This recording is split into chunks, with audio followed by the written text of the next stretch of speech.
Wondering how your mindset affects your life? How to bring more energy into your business and life? Millions of people around the world ask these same questions daily.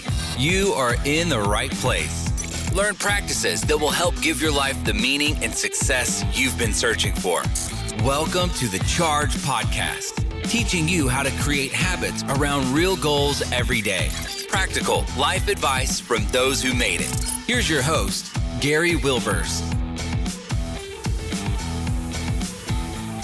Happy New Year! We've started off 2021, and I hope you are ready to make it the year of you. What I mean by that is, you decide each day the choices you make, so you determine your direction. Why do we use GPS or Google Maps? So we know we're headed in the right direction. Let's take control of our life this year and decide to design our life and not live by default.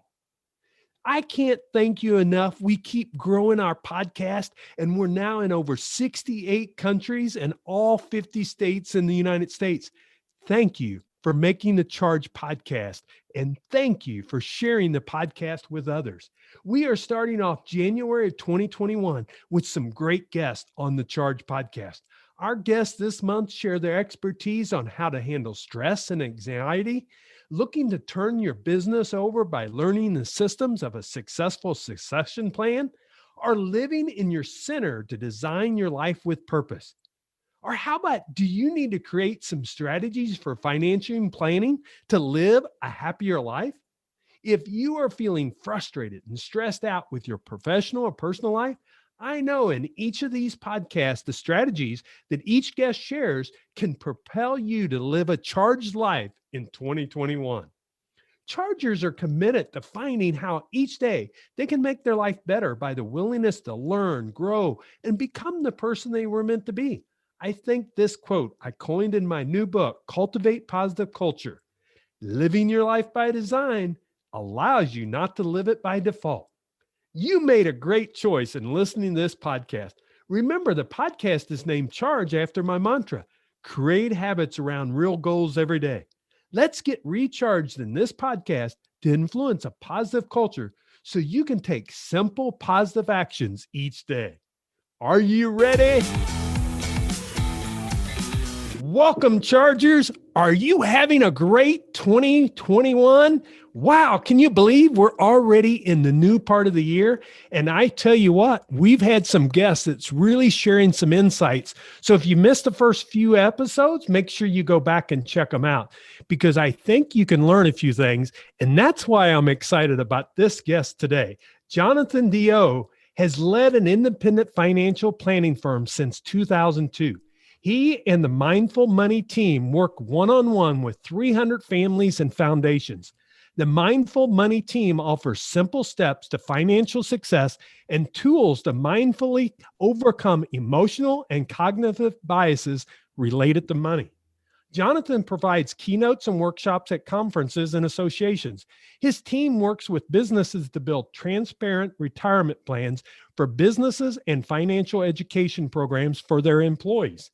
Jonathan is passionate about spreading the values of goal-focused and planning-driven wealth management to help people enjoy better financial outcomes and live happier lives.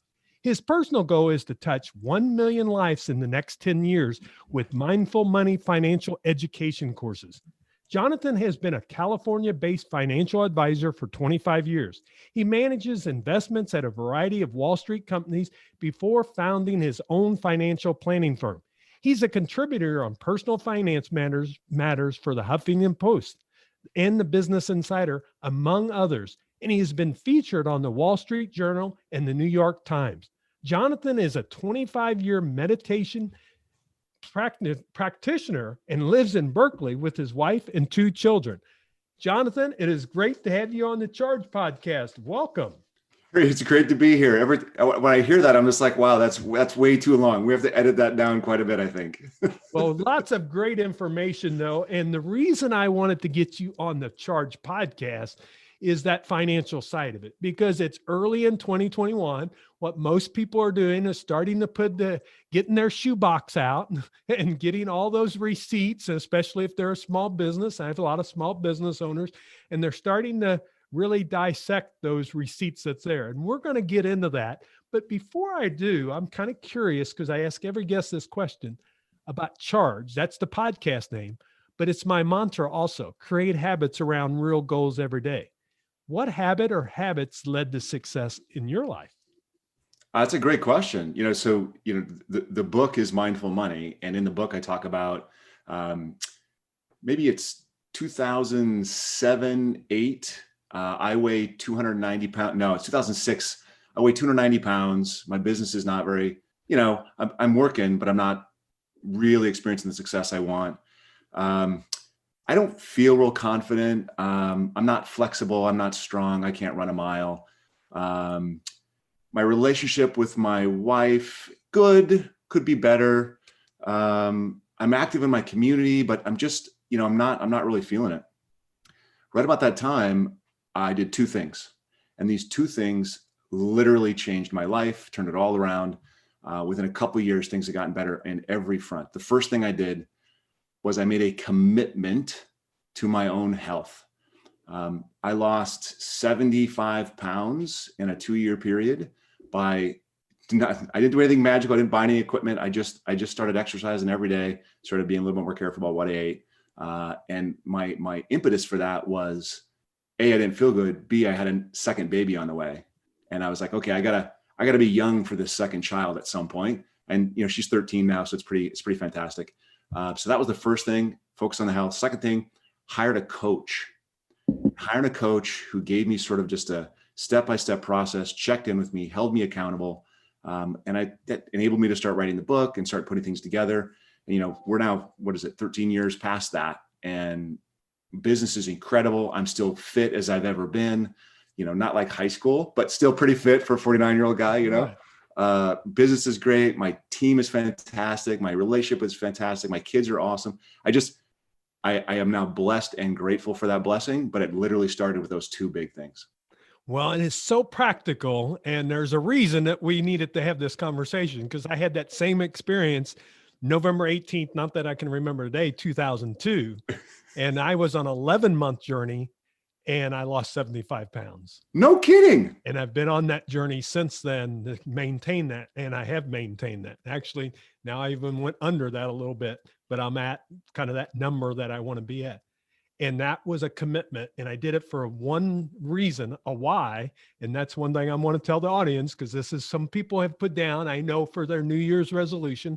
I like goals, the word goal instead, but they've put it down and they're struggling right now because the first couple mornings you get out of bed pretty easy, or you go after work and you make it, you try to start making a habit, but then we fall out of it. And if you're struggling with that, it's about that commitment to yourself. But define the why. And I had two young children, had the third one on the way. And it's like totally parallel. Yeah. Totally parallel. That's awesome. And I said, I wanted to be an active father for my children. And that's we it. Go hiking, we go skiing. And normally it's the children saying, do we have to do another hike now? So yeah, that's true. We get that too. Well, I appreciate you sharing that. The cool story, you say you go skiing. So my discovery, when I discovered I knew I was heavy. I didn't know how big I was. I discovered it when I tried on my dad's ski pants. And he was like, I forgot mine. He goes, just try mine. I'm like, there's no way these are going to fit. I put them on, they were snug. And I'm like, oh, there's a hello, wake up call. Yes. And that's the key. So the commitment is to yourself, and you make that commitment with it being early in 2021. Don't give up on it. You're going to struggle. It's not easy. And the thing I loved what you said, Jonathan, too, you really didn't diet. You changed your eating habits. Yep. I get asked people, if I could have had a magic pill, I mean, we're going to talk about finance here in a minute, but if we had a magic pill, I could give $100 and tell them it was $100. People would have tried to take that magic pill. There's no magic pill. Nope. It's about discipline, commitment, and exercise. Yep. And you'll get more exercise. So I sorry to jump in that, but with being early 2021, I know somebody's there. Let's talk a little bit about finance. Let's start out with what really got you excited. And, you've kind of the personal finance areas that you went into. What really excited you about that area? And you decided that that's the path you wanted to go. So I was raised without a lot of money. And so I always coveted. I always wanted money. I always wanted the things my friends had. I always wanted stuff. So I really early, and I'm talking, 8, 9, 10, 11 years old, I was started researching investing. So the thing that got me interested originally was understanding how finances work, how money works, how to get money, how to invest that money, how to grow that money. And I was very interested in that. And I did that. And I thought one could. This is both early in my life and early in my financial planning career. I'll call it a brokerage career. I was of the belief that I could pick a better stock than the guy that sat next to me, or pick a better fund, or handicap investments, or pick something that might do better than something else. And then what I learned after trying that for a while and studying a lot of research on the topic, and I learned that you really can't move the needle and get better outcomes by picking better investments. You have to actually work on yourself, understand what your personal goals are, understand what the trade-offs you're willing to make are, understand the things you can give up so that you can have the things that you really want. So prioritization, and then really putting those behaviors in place, saving the right amount, working harder, working smarter, asking the boss for a raise, trying to get more money in the coffers so that those long-term goals can come into place. And investing becomes really, really easy when you focus on all of those things. And there's a ton of academic literature that just doesn't get to the end user. It gets to the brokerage world, but they're too busy creating products and selling products to actually help out people at the end. So we focus on education and planning instead of guesswork and current market environment. Yeah, I love that, because you really talk about some of the same things we just talked about. Trying to lose weight, exercise, it has to be really a commitment that you make. You can get help along the way, and there's lots of tools out there. But as you educate yourself, you're really able to put yourself in that position. I think one of the things that happens is sometimes there's these illusions, and people have this illusions with finances, and either they're not good with it, or they're not practical, or that's somebody else. They've generated it because they've been fortunate, of what job or career they have. And I'm sure as well as I've seen some of the facts. Just because you're a high wage income earner doesn't mean that you're wealthy.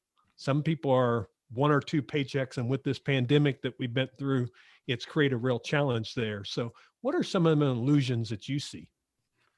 Well, there's a ton of them, and the whole first section of my book is dedicated to 8 basic illusions. It's probably a dozen. I highlight 8. Let's just talk about one. I think the biggest illusion let's talk about 2. I can't leave the second one out. So the first one is really that somebody knows something about the future of markets and economies. Mm-hmm. We tend to listen to these media pundits who explain things and say, this thing happened today because XYZ. And it is never that simple. There's always, remember the rest of the story? There's always the rest of the story. There's always more going on underneath the hood. And it's these simple, explanations for things that make us think that, oh, this is actually a really simple thing. If I just knew that thing was going to make this cause, I could have made a better investment. But that is totally false. Pundits don't know any better than we do. No one can predict the future. We got to stop trying to predict. That's the first thing. Second thing is really everything lands on understanding the trade-offs. So if everything lands on understanding the trade-offs, the step that you have to take before you do the planning is you got to understand what's important to you. You got to understand, and this is the middle section of the book, is really all about what the academics, the philosophers, and the psychologists tell us are the things that lead to real human happiness and well-being. And let's just start though. Let's start with the things that lead to real happiness and well-being. And if we focus on those things, you don't have to go for all of them, but pick the 2 or 3 that are really important to you. Build your plan on top of those. There are things like health, your personal health, which is what we just talked about, right? Your relationships, meaningful work, accountability, generosity, optimism, gratitude. These kinds of things lead to a better life. So how do you build those into the foundation and then layer the finance stuff on top of those things? But start there. So those are the 2 primary things I talk about is focus on what's really important and don't listen to all the noise. Yeah. And what you're talking about is having a plan. And that's the key. So in my world, I would call that a goal that you want to achieve, to be able to reach, to get there. Now, tell me, listener, if you're sitting out there as a charger and you don't have a plan or a goal, and you're going to fly from California, since Jonathan's in Berkeley area and I'm in Missouri, would you want your pilot flying without a plan? They put together a flight plan, right? So with our financial capability, if we want to achieve that financial capability, we've got to create some sort of plan to be able to make it happen. And the cool part of what you're talking about, where the book lays it out, is what are your reasons for doing it? Yep. And what makes you happy? What do you want to achieve? And then it's a commitment to be able to achieve that plan as they move forward. So with this, when we really talk about, because I've kind of lead it into this next question for a purpose here, to be goal focused and really planning driven, share with us your philosophies behind that. Yeah, it's a contra. So in the way we do this, and you just think about this really quick, the world that we're in is market focused and current event driven. Just think about 2020. Think about the headlines that happened last year. Think about just, there's pandemic, there's election, there's fires, there's Black Lives Matter, there's thing after thing after thing after thing after thing after thing. And those headlines have just driven everything.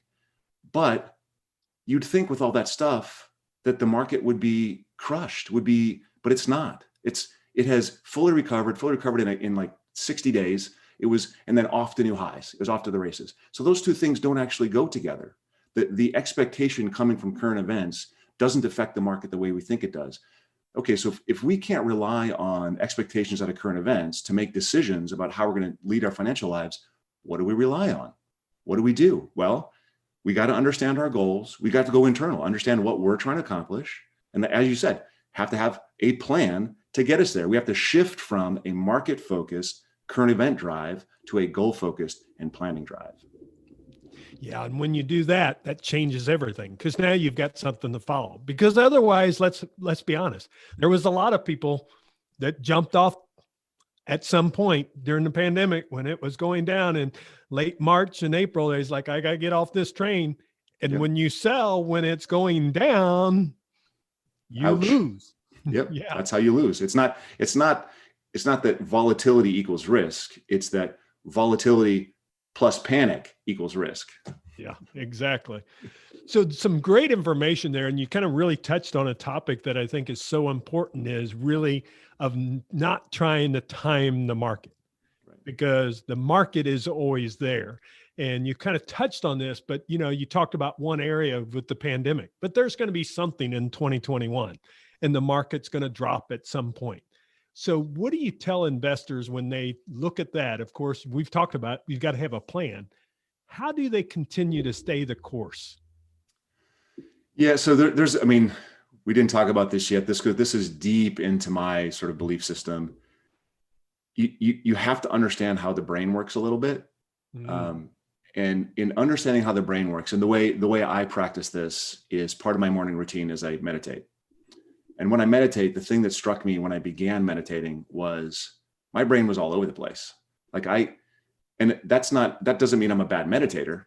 That's what my brain does. And so here today, 25 years later, when I sit on the cushion, the first thing my brain does is goes all over the place. I have to actually act to calm it down. I've got to take deep breaths. I've got to focus. I've got to, go through the whole body scan thing. I've got to do something to calm my brain down. And so if you haven't done that, if you haven't had a practice where you are reflective, where you're considerate of how your brain functions a little bit, then you're just being pulled by your brain, or I'd say pushed by your brain this way and that way. The nice part about having a plan is it pulls you through the difficult times, but the world is going to constantly try to push you off that plan, and your brain isn't helping you. So anything you can do to develop a calm awareness about what's going on around you and a non-reactive awareness. And this is incredibly difficult, more difficult today than any time in history, because of our, we live in an echo chamber of our social media bubbles. Mm-hmm. So how do we fight against this? It's a tough thing. And I really think that in the long history of sort of this economic analysis, we started off with the idea that, you know what, human beings are rational. Then we decided 15, 20 years ago, actually, we got all kinds of biases, but there's nothing we can do about it. But really, for 2,500 years, Buddhist monks have been meditating and they understand what you can do about these biases. So I say, maybe if you haven't tried it, try it. Try sitting for 10 minutes a day for 2 weeks. See how it affects your life. It's amazing for me. Yeah. And if you have to, start with 2 minutes. Sure. Or 1 minute. And build up, whatever it is. It makes a difference. I mean, I'll be honest, before I come on a session, normally I do a quick 2 minute because it allows me, I have these back to back because we're recording to be able to share them out to the audience. Well, that gives me that mindfulness to be present with Jonathan instead of still being back in my last podcast that I just cut. So that becomes the real key, is that mindfulness that's there. And it really helps in multiple ways. And I thought it was kind of interesting because I was thinking as you were talking about this, all the stress and anxiety that comes from money. Yeah. Because if we don't have enough, or, we just got done with the holidays and we put a whole bunch on that credit card, and it really creates that stress and anxiety for people. And how can they take their money and let their money work for them versus them feeling like they're always working for money? So you talk about stress. The interesting thing about stress, and everyone I've ever worked with, and I've taught budgeting in halfway houses in San Francisco. I have worked with multi-generational families to create trusts and things to educate and make sure there's healthcare for great grandkids. So I've worked with people that have nothing and are paying off debt and are just figuring out how to get their feet on the ground again, and all the way.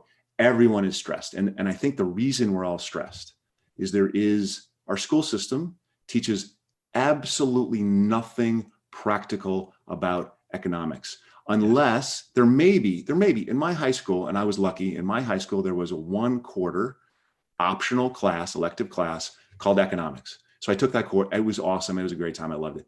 But if you don't make that effort, you might learn how to balance a checkbook. You might learn how to make change. But other than that, nothing. So we're flying by the seat of our pants when it comes to personal finance. You might read some blogs. You might go to the that 1 hour session that your company offers for the 401k conversation. But unless you go seek it out, there's no education. And all the time, everything is financialized in our world, right? The idea of success is financialized. That's why we always say, let's go back to that. What's important to you? I'm pretty sure no one says, what I really want is a big pile of hundreds. No, I want what that can actually do in my life. Give my kids a better education, myself a retirement income, maybe a vacation at some point. Maybe I don't have to work so hard. You don't want the money. You want the stuff that you want in life, the experiences you want, the time off to write the book, those kinds of things. That's what gives your life the meaning. But you need to have some money, so you have to understand it. So we have to seek out and get some education about it so we can have less stress. And then I would still say you're going to have some stress. So meditate, find a way to slough off the worries and the stresses of the day. Kind of interesting because the thing is, for some people, and I've worked with a few different firms, is education. It's more about what they're selling you. Oh God. Yeah. Yeah. And it's kind of interesting because you're talking about education and planning first. And I've had some that I've worked with, and that's where I've done business with. But in the context of a wealth management firm, doesn't always come in hand. So let's go to the very basic. If you're a new investor, what should they look for? Because I think two of the areas we both believe in is education and planning with that when they're trying to find their wealth management firm. So that's a huge, here, Jonathan, you just set me up, which I really appreciate. So we've, during last year, during the coronavirus, when we were all locked down, my team and I spent 8 months creating courses. And if you're an individual that is, anywhere across the country, not in my home neighborhood of sort of Berkeley, Oakland, California, you can actually go to the website, which is courses.mindful.money. And you can look at just very basic education. And we're just talking how do you choose a bank? Once you have a bank, do you use the debit card or the credit card? How do you pay off debt? Do you use the snowball method or the avalanche method? How do those two things work? Which one might be best for you? How do you set up your 401k? How do you invest? How do you think about trust and estates? So we have 18 modules that are like $60 each for anyone across the country that wants to do them. But if you are from like a boys and girls club, or if you're from an organization that supports kids, we have a 5 module thing that I give to people. I say, please give this to kids. I want them to take this. I think we should be, in my industry, we should be more active in providing the basic education because no one else is doing it. I should say, it's available everywhere, but as you said, it's almost always tied to some kind of an insurance product or a banking product. Yeah, Bank of America's got a great education program. If you're Bank of America client or something like that, we're just trying to say there's education out there. Please get some education, and then once you're educated, then you want to put that into your own plan. We got courses for that too. So you don't have to have an advisor like us. You can actually get educated and do some of this stuff yourself. And I think it's really important to empower people to do that. Yeah, I love that, Jonathan. What a great concept that you've come up with, because then you really expand your reach. And it really goes back to our first thing we talked about. You have to direct your process. If you're looking for someone else to do it for you, that becomes the real challenge. You have to decide what that plan is. If you're going to get from point A to point B, you can get some help and assistance in that, but you have to know first, what do you want in that plan? So it's so interesting because I have people that are prospective clients that come into our offices. They come in and they bring in their plan that they got from their whatever bank broker, Morgan Stanley broker. And their plan is always an asset allocation. It's always, yeah, I put 60% in equities and 40% fixed income, and that's my plan. It doesn't say anything about, are your kids going to get educated? Are you going to have a retirement income? How long is the income going to last? What happens if you have a long-term care event? It doesn't say anything about taking care of the kids and the parents at the same time, or any of these big issues that we all face. It doesn't talk about lifestyle you want to live, or the second home, or the golf trip to Scotland. It doesn't talk about any of those things. It just is a pie, and they say, yeah, here's my plan. So the industry, I think the industry has actually created the situation where planning is just about a pool of assets. It's not about life. The pool of assets supports life. Life is what's important, not the pool of assets. It's life. And so if we get people to focus on life, make good trade-offs, that's what planning is. And so we're trying to say, get educated first. And then when you go to the advisor and you talk to the advisor and they give you a pie, you can say, that's not a plan. I want a plan. And then you push them to give you a plan. I think that's how we change the industry. Yeah. And you are doing it, and I appreciate it so much. And that's the reason I had you on the Charge podcast, because I will tell you on Chargers, I don't let people do a pitch for their business to be able to promote themselves. I want people that are educators. And the one thing I can tell from you, Jonathan, in this conversation, and I could tell from the information we've talked about before and you shared with me before we set you up on the podcast, is you're an educator first. Yep. And it's really about becoming educated. And he mentioned that. So please share with them. I want them to know, where can they go? Number one, for the book. And then also on the courses. I'm not getting paid to be able to promote this, but I want people to know, because the thing is, I can go out and buy all those books and I can go do all this research. But the thing is, when some people put it together in concise manners, it makes it simpler and easier. That's what we want in life. And I know they'll be able to take that action. So go ahead and share those two things, how they can get those information. So the way to get the book, if you can, is go to your local bookstore, obviously, ask them to get it in. If they don't have it, Amazon always has it, right? That's always a possibility. The secret is the expensive course that we have, that's the planning course. All it is it's the exercises in the back of every chapter in the book turned into a course. So the expensive course is about, I don't know if it's $2,000. The book is $15. So if you want to do the exercises and actually create a financial plan, get the book. That's the easy way to do it. The reason I did the course is because I asked everyone that I know that has a book, hey, did you do the exercises? And they all said, no, we didn't do the exercises, right? I didn't take the time. By the time the 7th chapter, I decided, it's too late to start now. So I'm like, all right, let's do a course and actually design this so that people can actually step through it step by step, make it easy. So go to the bookstore to get that. And the courses are at courses.mindful.money. Excellent. I appreciate you sharing that. We'll have that in show notes. So if they're exercising, whatever they're doing at this time, and they're not able to write it down, we'll have that in show notes at chargepodcast.com. Jonathan, I think I could probably visit with you for another hour and have no problem. But the problem is we want people to listen to the podcast because then they can take action on it. The key is we're early in 2021. You're going to be doing your taxes and setting some of that up. And the key is really what's the plan going forward? And the key is, have you educated yourself to create the plan that you want? Make a commitment to yourself this year to do that, because you're going to hear a lot of noise. I don't know what it's going to be this year, but there'll be noise out there this year that everything's going to go bad and it's all going to crash. And no, putting the money in your mattress is not the smart thing to do. Right. Believe in markets and the economy. It's never let us down. Well, I appreciate you sharing that, Jonathan. What a great discussion. I do have 6 questions, and, we thought money was tough, but some people think my recharge questions, are the really tough ones, kind of the hardball that comes at you. So we're going to see how you can do there, because I know that financial side's your expert field. Well, we'll give it a shot. Let's go for it, Gary. Okay. The first one is your mindset. How do you believe that affects your daily living? I think your beliefs pretty much determine your behaviors. And if your beliefs determine your behaviors, I think it's pretty important what those beliefs are. So your mindset is probably everything. Wow, that's a great analogy. And you think about what we just spoke about, folks. He's giving you a life lesson there. Thank you.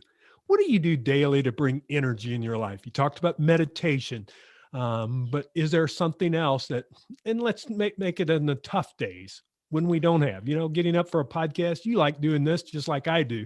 It's easier on those days, but the days you may be feeling like you're dragging a little bit. Yeah. So there's the everyday thing that we talked about, the morning routine, but then there's the thing that sort of puts me in that next level space when things, like you say, when things are hard, things that pulls me up. I go around the house every single morning and I give my son, my daughter, and my wife, good morning, hug, kiss, I love you. And that's, I think that's the way to set the tone for the day. For me, that's everything. I love it. Share the number one connection or relationship that's made the biggest impact on your life. Good Lord. That's tough one, because that number one, see. There are so many. There was a guy, probably my second year in the business. I was still a broker at Morgan Stanley. His name was Ernie Guzman. And I almost quit this industry 3 or 4 times because I just don't like the industry itself. I think we do a lot of harm. But he kept telling me, hey, you can do this your way. You don't have to do it their way. And he convinced me to stay in it. I ended up, leaving those big firms, but his message has always stuck with me. And I think that little message of you don't have to do it their way. You can do it your way. So I have to thank Ernie Guzman for that. He's an incredible guy. Well, you can kind of see why you enjoy the education and really getting people to understand it. That is awesome. Now, following that up, what advice do you think that's influenced your life the most? I think it's the Boy Scout motto. Is that be prepared? Is that right? Yeah. So there's 3 ways this comes to me, and I didn't put these all together until maybe a couple of years ago, but I think it was the Boy Scout motto that's be prepared. And then my father always said, Jonathan, you got to work to lay the groundwork, which is kind of like be prepared. And then Abraham Lincoln, there's a quote he says, if I had 8 hours to chop down a tree, I'd spend 6 sharpening my axe. So this whole concept of you just got to keep going, keep working, keep doing it, lay the groundwork, be prepared, because then the opportunity hits. And you got to be ready when you see the opportunity, whether that be a spouse or a business. Right? Exactly. Yeah. Great philosophy there. Now, I know people that write books like to read books. So this one is tough because recommend the book and share why you love it. Well, you tied it together perfectly, actually. So Oh, but there's a second one too. Okay, so I'll just do one. I'll just do the first one, right? I only get one. Okay. So Stephen Pressfield wrote a book called The War of Art. And The War of Art is, it's about our struggles as artists. And artists can be an artist can be someone that's starting a business or writing a book or doing a painting or is getting it started and getting through that resistance. So his book it helped me write my book because I was up against resistance, up against resistance, up against resistance. And he was like, this is what you're going against. This is how to resolve it. Stay true to yourself, boom, boom, boom. And so Stephen Pressfield, and he's got lots of other stuff as well, but I like that book, The War of Art, a lot. Yeah. Great. We will have that in show notes again, make it easy for you to be able to access if you're driving or writing, whatever it is. Well, you've made it through the recharge round, but I want to end on this last question. What legacy do you want to leave the world? Oh, we kind of already touched on it. So I would love to change the way financial advice is given.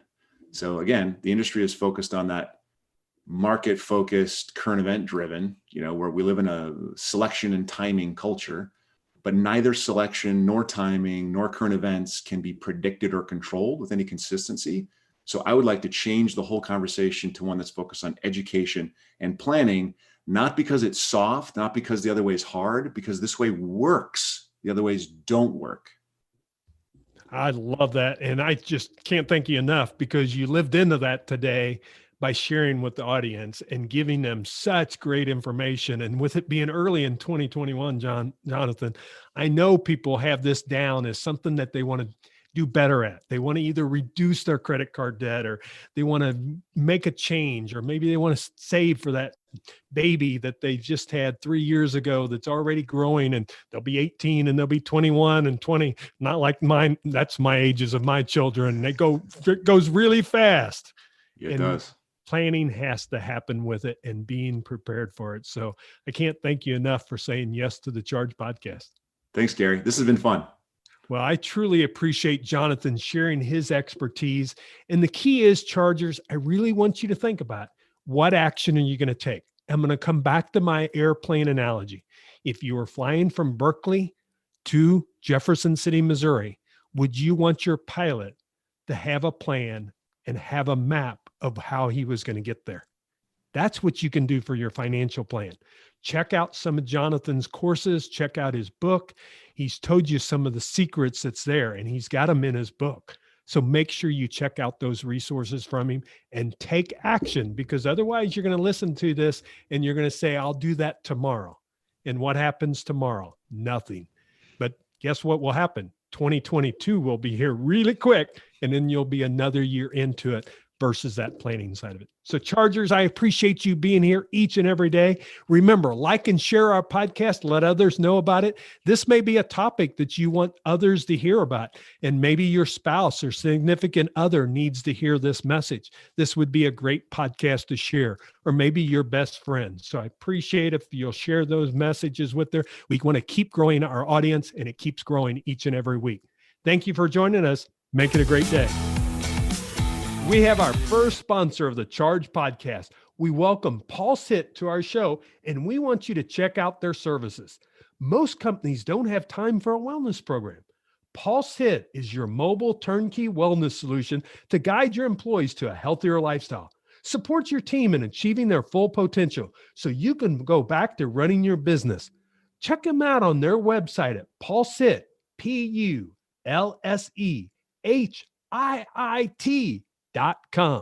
pulsehit.com. And if you can't check that out, go to our show notes at chargepodcast.com and we'll have you a link to their website. Thanks for joining me. Here we go.